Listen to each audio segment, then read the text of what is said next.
Je suis suivie pour un lymphome d'Hodgkin depuis bientôt 2 ans. J'ai eu une rechute plutôt depuis septembre l'année dernière. J'ai fini mes traitements, je suis en rémission. Comment tu t'es rendu compte de ta maladie? J'avais pas mal de symptômes.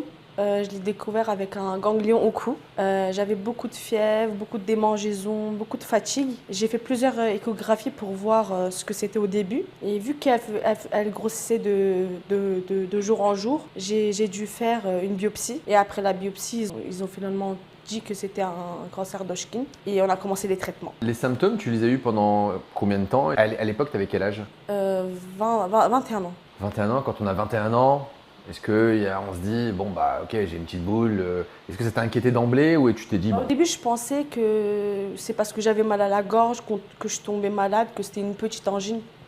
Mais j'ai vu que pendant 3 mois, je l'ai analysé. Même les médecins, on a fait des échographies. Mais finalement, il ne s'atténuait pas, il grossissait de plus en plus.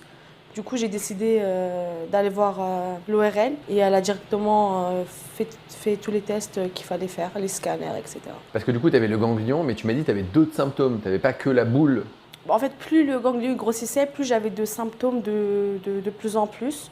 Mais c'était surtout la fièvre, les sueurs nocturnes, les démangeaisons. Les démangeaisons, c'était horrible. Surtout à ma rechute, j'ai eu encore plus de démangeaisons. Comment est-ce que tu expliques aux gens ce qu'est un lymphome? Parce que la plupart du temps, on sait tumeur du sein, des poumons, des trucs C'est qu'on ça. peut identifier, mais lymphome, il y a toujours un truc un peu presque abstrait. Quand on m'a dit que tu as un lymphome, moi, j'ai pas compris directement ce que c'était. C'était un mot que je connaissais même pas. Et qu'on regarde sur Internet, on commence à voir cancer, tumeur. C'est avec le temps que j'ai appris, même au début, je ne savais pas ce que c'était. Et c'est depuis que je suis par exemple à Gustave Roussy, on m'explique de plus en plus ce que je vis. Comment est-ce que tu expliques du coup à tes proches le lymphome? Est-ce qu'on te dit mais c'est quoi exactement? Pour moi, simplement, c'est l'affaiblissement de mon système immunitaire, que mes globules blancs, ils n'ont pas pu me protéger plutôt face aux cellules cancéreuses.